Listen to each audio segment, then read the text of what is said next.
Mia always said that love is the quietest of all earthquakes.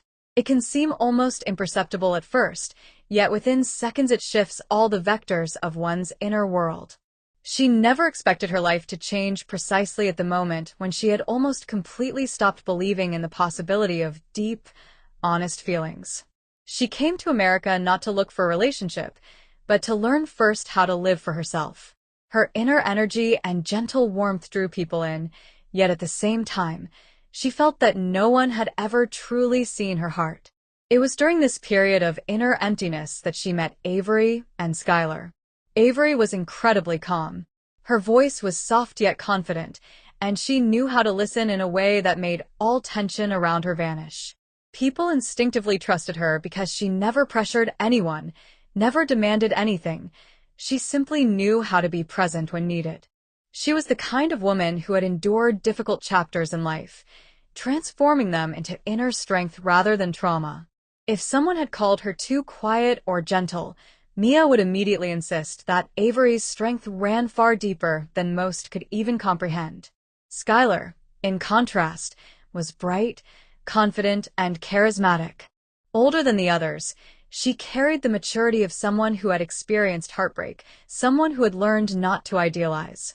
Yet she had not lost her ability to smile. Her laughter could ease tension anywhere. Still, beneath that vibrant exterior, Skylar carried caution. She did not allow herself to reveal her heart easily. So it surprised her that, with Mia and Avery, she felt no need for walls. Their meeting was accidental. A shared circle of friends, conversations over coffee, an evening that stretched far longer than planned. At first, no one thought in terms of romance. It felt like ordinary, comfortable company.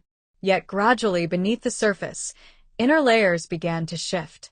Mia found herself wanting to listen to Avery longer, as if Avery's voice created a sense of home inside her. Skylar realized she enjoyed observing Mia, seeing how she noticed the details others often missed. Avery felt that with both of them, she could finally be entirely herself, without restraint. This natural ease became something so precious that stepping away from it felt impossible. Their encounters became regular. They cooked together, shared long conversations in softly lit rooms, laughed at things that arose spontaneously. Sometimes they would sit in comfortable silence, simply feeling each other's presence, and in that silence, everything unspoken felt understood. They discovered the small rituals that made life feel full. Sunday mornings with sunlight spilling across the floor, shared playlists, notes tucked into books or bags, coffee made just the way one liked.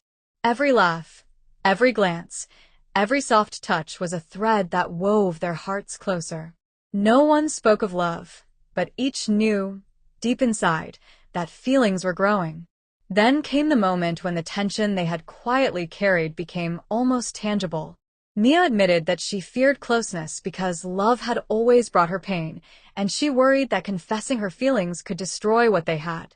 Avery responded that her fear did not come from a lack of feeling, but because her emotions were too real, too profound, and she did not want to break the delicate bond forming between them. Skylar remained silent for a long moment. She listened, and something deep stirred within her. Usually the one who kept herself in control, she now realized she could speak honestly. She said that they had already become the safest space in her life, and perhaps this was what everyone dreams of but rarely finds. In that moment, the silence between them was no longer silence. It was a point of understanding, an unspoken decision to be fully authentic. Sitting very close, Mia gently, almost shyly, touched Avery's hand. Skylar placed her hand over theirs. It was so soft, so tender, that their breath slowed, deep and deliberate. Mia leaned closer, and her lips met Avery's. The kiss was gentle, calm, without abruptness, without passion driven by impulse. It confirmed a feeling that had long existed, merely waiting for someone to act. Skylar joined them, not through chaos, but harmony. This love was unlike any story one might hear from the outside. It was not born from lack, but from genuine compatibility. Everything that followed was not faster, but deeper. They learned to be together honestly, Not avoiding conversations that could hurt, not hiding emotions, not assuming anyone could guess the other's desires. They learned to speak, to listen, to trust again. But now, not with just one person, but with two. Over time, they built rituals that were private and sacred to them. Lazy Sunday mornings, shared breakfasts, quiet walks, playlists filled with songs that reminded them of each other, jokes that only the three of them understood, subtle touches that carried comfort and reassurance. They discovered new layers of tenderness, laughter that felt like sunlight, and silence that was safe, not empty. Mia learned that she could let herself be seen without fear.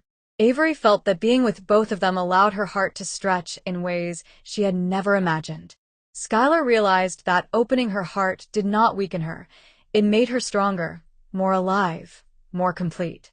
Sometimes they would sit together in the evening, talking about everything and nothing, sharing thoughts they had never dared to say aloud, listening with care, interrupting only to laugh or sigh.